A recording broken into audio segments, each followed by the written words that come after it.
Welcome to episode 98 on the Live Blissed Out podcast. Did you know that the Library of Congress recorded over 171 million items in 2020, 25 million of which were books? This does not include the billions of stories being told on websites, TV, movies, or in person. Hello, action taker. Welcome to Live Blissed Out, a podcast where I have inspirational and informational conversations with business owners and subject matter experts to help you get the scoop on a variety of topics. Tired of hesitating or making decisions without having the big picture? Want to be in the know? Then this is the place to go. I'm your host, Marissa Houston, helping you achieve bliss through awareness and action. So let's get to it. In this episode, Lori Dubois shows us how telling stories is a critical communication tool, not just a method of entertainment, and how crafting your big and little stories and telling them effectively can help you build stronger relationships, attract the right people to your business, and differentiate you in the marketplace. Lori Dubois is the owner of Marketing Troubadour, a marketing and branding firm focused on providing strategic advice and content-related marketing to small businesses. She believes every business is unique in the marketplace because no one has the same story as anyone else. Her left brain, right brain balance gives her an approach that is both creative and analytical, harder to find than you'd think. A marketer by trade, librarian by training, and storyteller by nature, Lori loves bringing people together around a concept or mission. She is fueled by good conversations, good stories, and good people. To learn more, visit marketingtroubadour.com. The information, opinions, and recommendations presented in this podcast are for general information only, and any reliance on the information provided in this podcast is done at your own risk. This podcast should not be considered professional advice. Lori, welcome to the show. Thanks, Marissa. I'm excited to talk to you today. Oh, me too. I think you would be better positioned to explain to our listeners what we're having a conversation about and why it matters. We are actually talking about you are only as memorable as the story you tell. And when I say that, I don't mean telling stories like in a fantastical way, like trying to create all this interest and stuff that's not there. I'm just talking about being memorable by telling stories in an authentic way to connect with people, because I believe that that's what we all want to do. We want people to remember us and we want people to listen to us. There are ways that we can use this, particularly in our business, to help us connect with people who could be potential customers. I totally agree. There's nothing more compelling than a story. Why then do you think that as humans, we are so wired for that? Like, what makes stories so endearing to us?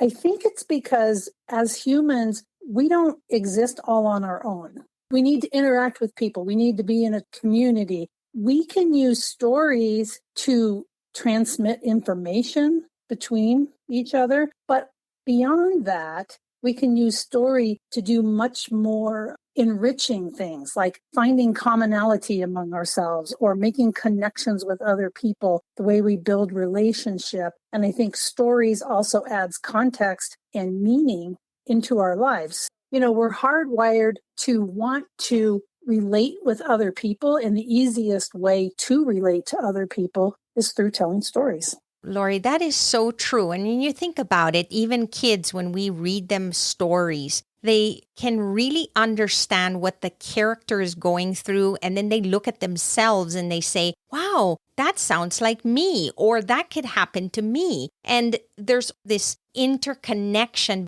Bottom line is you can dictate something, but if you don't explain it in a story format, it's hard for people to really relate in an emotional level that stories are able to do. Absolutely. So this is just a story of how I came to rebrand my business and change my name. And my business name was Dubois Information as a marketing and branding consultant.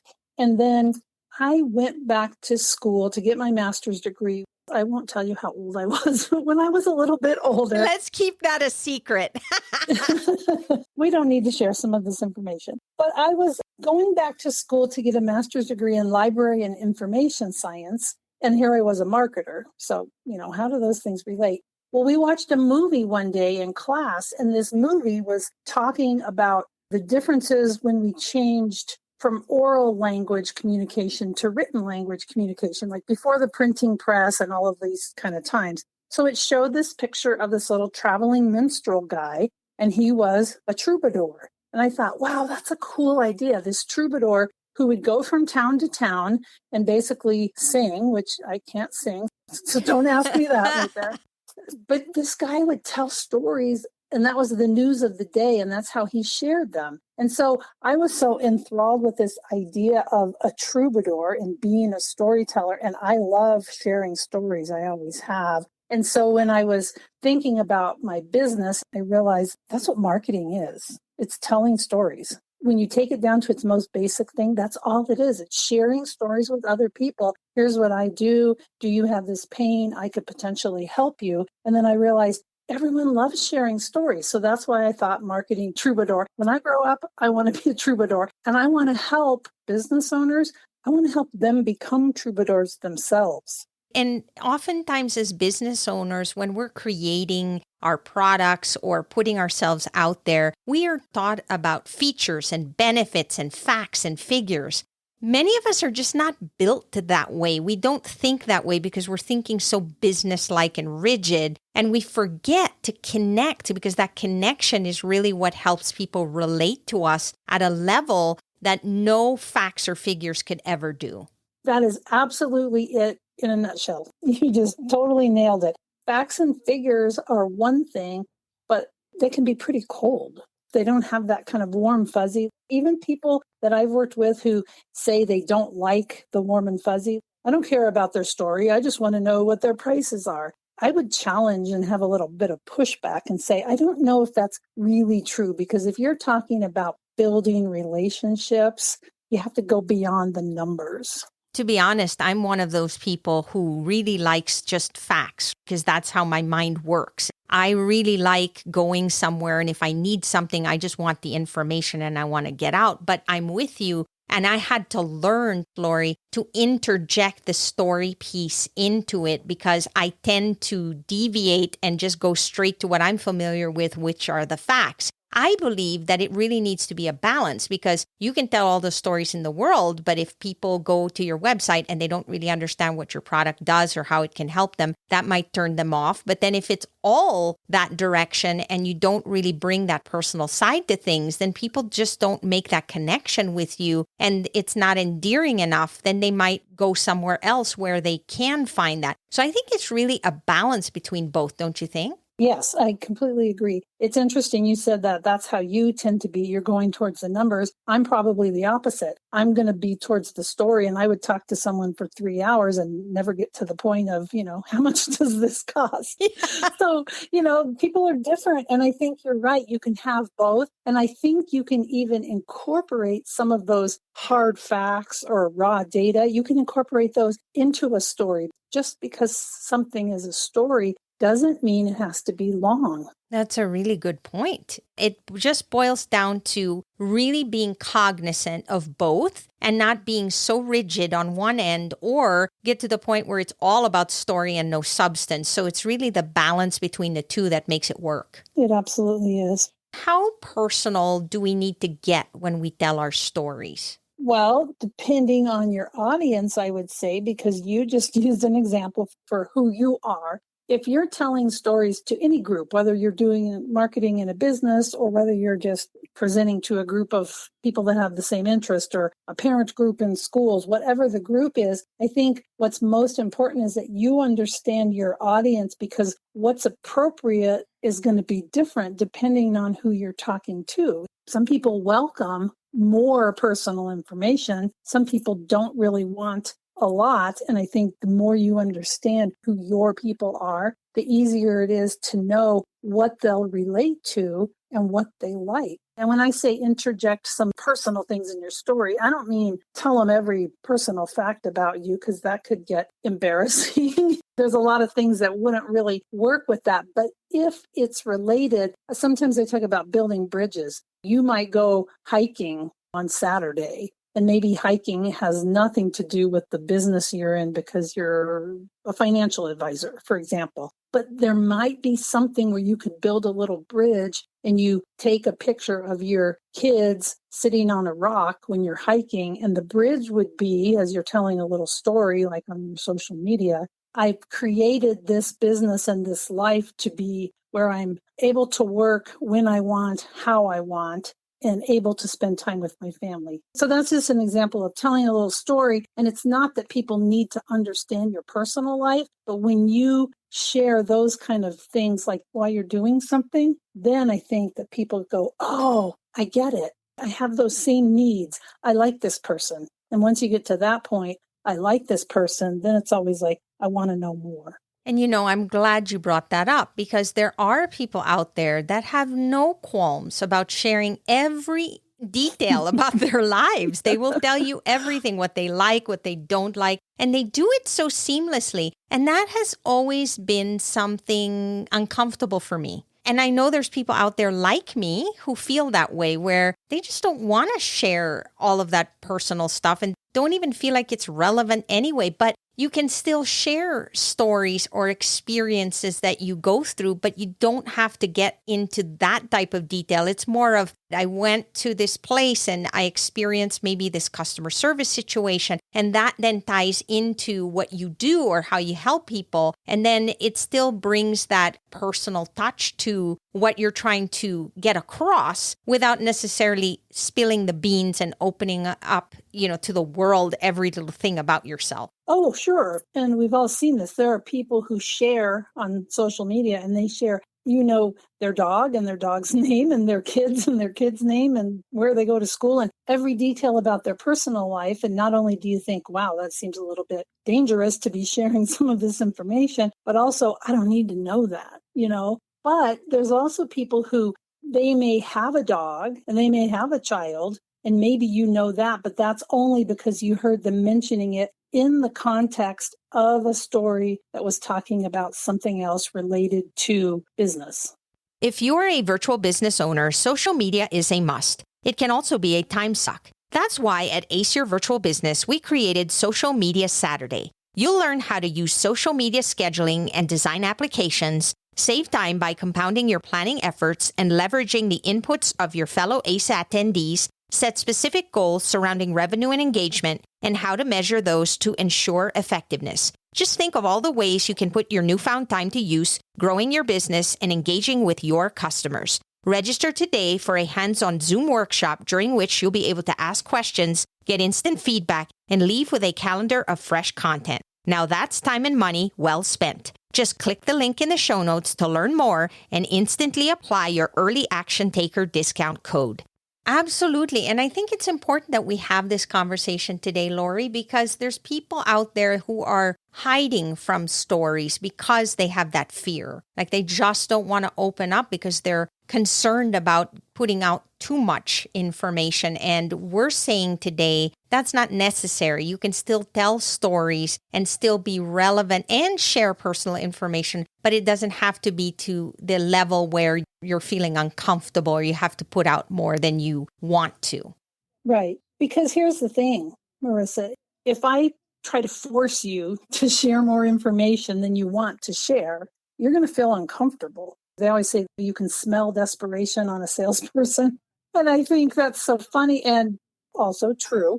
You don't want people to see that you're feeling uncomfortable and you're sharing something just because somebody told you to. So there has to be an authenticity and a comfort level within you about the things that you are sharing. And if you don't want to share details about your personal lifestyle, you don't have to at all. You can share stories about your customers. You can share stories about why you started your business, what you did before your business. There's all kinds of things you can share in a way that people will relate to without having to go there into the areas that make you uncomfortable. And I'm so glad you mentioned authenticity. I think that sometimes we try to impress people that it comes across that way, whereas sometimes the best stories are stories where you make mistakes, where you kind of thought you were going in one direction and it didn't turn out the way you wanted, because those stories are so impactful, given the fact that most of us make mistakes and we all have regrets to a certain level. And hearing somebody else tell their story about how they overcame that really helps people connect with us on a human level that no other story can do. Oh, it does. There's nothing, I think, as compelling as that, because when we're talking about being human, that's being human. It's being vulnerable, and saying, I did this thing and I had these thoughts about how it was going to go and it didn't go that way. And so those kind of stories help people relate to you. Now, if you don't have those stories, because I think sometimes people try to grasp a little bit and they look and they try to take something and make it seem worse than it was, because then they think, oh, people will either feel sorry for me or, oh, they'll really understand this. And that's really not necessary either. It's like your truth is your truth, and you should share it as much as you're comfortable and leave out the parts you don't want to talk about, and don't make up things to make them seem better than they are. You could hear a story of a guy that broke his leg in the middle of the Amazon and didn't think he could get out. And in that moment, he decided he was going to change his life. And all these major pivotal moments in people's lives, we don't always have those, but we usually have little ones. And the little ones are just as valid to share, and perhaps they're even more relatable. Yeah. What makes us memorable when we're telling a story? I would imagine that there is some sort of formula or components or things that we need to be thinking about when we tell our story. I created in a marketing framework what I call the 4 Rs of storytelling. And this is not in any way like a formula if you're writing a book, or even if you're saying, okay, you need the characters and then you have to consider the plot and all those other things that people might think about related to storytelling. My 4 Rs are more related to storytelling as a way to get your message across, as a way to connect with people. And so the 4 Rs are relevance, resonance, relatability, and the fourth R is remember. I always say, if your story is relevant and people resonate with the story, then they will want to relate to the storyteller. And if you have those 3 Rs, there's a much higher chance they will remember you. If someone tells a story and number one, it's not relevant, it dies right there. Again, that's why it's important to know your audience, because not everyone is going to want to hear everything you have to say. Shocker, right, Lori?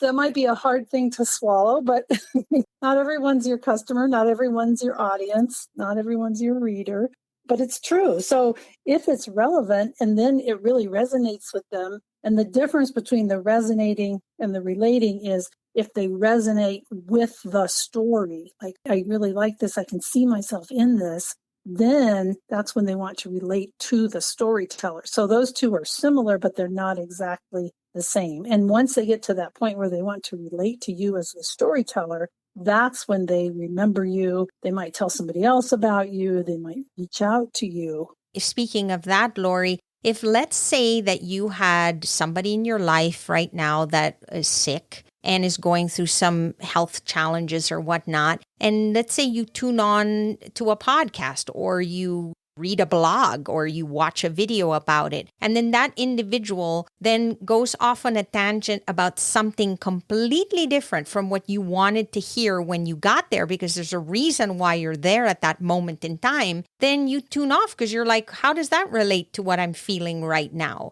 But if the story that you share is something that they're experiencing at this moment in time, it's almost like their ears just sharpen and they go, that's me. And they get me. Now what? Can you help me in some way, right? So there's this connection that a story can make that you just simply could not do, or you might even have a detriment to if the story goes off on a tangent that you didn't expect. Exactly, because let's face it, nobody likes to be tricked. We don't like to feel like we were tricked into something or that something is gimmicky. Nobody likes that feeling. Yeah, and it goes back to that authenticity that you were talking about. It really just needs to be honest and true, and people can tell. You can really tell something when it's scripted or contrived versus just authentic, and that authenticity is what really attracts people anyway. What is something that our listeners can do that might help them identify whether they're on the right track with their storytelling or if they need to interject more or perhaps even improve on the storytelling that they're currently sharing with their audience. One thing I think that is simple and anybody can do and that can be interesting is to look at the About Us page of your own website and don't just look at it, read it out loud. And that sounds silly, right? You're sitting in a room by yourself. You go to your own About Us page and you think, I already know what this says, but you read it out loud and you think about someone else hearing that. And then you think, wow, how does that sound? Number one, does that sound like me? And number two, is it dry and boring or does it sound somewhat interesting? And did I sound like a real person? Did I sound like somebody? Because we know who we want our audience to be. So if that audience, if they're reading this About page or this home page and they go through it, did we actually say something that is going to resonate with them? And if we don't know, that means we don't know our audience. But if we really know them, we should know what resonates with them and we should be able to wrap them into our story. Yes. What you're saying is look at it through the lens of the other person that is receiving the information, because we get so engrossed in our own story that we don't really see what they see. Yes. And the other thing is pay attention to the feedback you get from people. If you put out a website and you get feedback that's negative or feedback that's positive, pay attention to that. We all have blind spots where we can't see something. So if we say something and it is sharing too much information for our average person, we'll probably end up getting some feedback about that. But you're right, looking through the filter of another person, a potential customer or somebody else reading your stuff, are they going to get that? And it doesn't always have to be a warm, fuzzy feeling, but it does need to be a feeling of relatability. If there's no likability at all, even if they're buying a refrigerator, I mean, let's make it as unsexy as possible. They're buying a refrigerator or a furnace or something like that. It seems like it doesn't matter whether or not they like the person. But if you go to a company page, and this is becoming more and more true, people care about the values of the company that they're doing business with. It is becoming more and more important. And I would say, too, I think it's important to collaborate with other people because we all have friends that we can count on to say, hey, can you just take a look at this and tell me what is missing? Maybe there's something I can improve. Can you help me? People love to help other people. And there's nothing wrong with getting a different perspective and asking maybe your business friends or even people that you trust to just reach out to them and say, I'd really love your honest feedback. This will be helping me improve my offerings to my audience. And so that way you're kind of setting yourself up to get a different perspective because again, we're so connected to what we do and passionate about what we do that sometimes we can't really see what other people see. And it's important to get that perspective. By the way, I think it's also important to get the perspective from people that you think are your ideal audience, because you could ask a friend, but if they're not your ideal audience, they may be looking at it differently as well. So try to get feedback from the exact people that you're trying to reach. Yes. And current customers, past customers, customers usually love to be asked for feedback. I mean, that's what reviews are all about. If you had a customer and you made some changes to any of your messaging at all, or you had a little story, you wanted to put that on your homepage on the website, if you asked a customer or two to please look at it, they would probably feel so honored that you respected them enough and their opinion to even ask in the first place. And they would probably also be very honest. Yeah, I think so. It's the best form of flattery. Just asking somebody's opinion matters. And I think it's another way to connect with your audience, your customers, prospects. How do people get a hold of you and learn more about what you can do to help them? They can go to my website, which is marketingtroubadour.com. And they can also find me on social media. I am on Instagram as Marketing Troubadour. I am on Facebook. And I also have the free Facebook group, and it's called the Troubadour Collective. So you can just look that up. You can join this group that is free, and it's entrepreneurs. So anyone who's a business owner or who works in a business, and it's all geared about marketing and branding, just business owners supporting each other and some training about marketing and strategy to help people, because sometimes as an entrepreneur, you feel pretty lonely. And many times we just don't know who to talk to because you're thinking you're on your own. You got to come up with your own ideas. I think that's super valuable. Thank you so much, Lori, for being here with us. Thank you for having me. This was very fun. That's a wrap for this episode of Live Blissed Out. Thanks for listening, and thanks to Lori Dubois for joining us on the show. If you have a question or comment for a future episode, all you have to do is go to speakpipe.com/LBOVM or click the link in the show notes to leave a brief audio message. If you find value in our show, please visit liveblessedout.com to reach out, subscribe, and share on social media. This show is made possible through listeners like you. Thank you. So long for now, and remember to keep moving forward.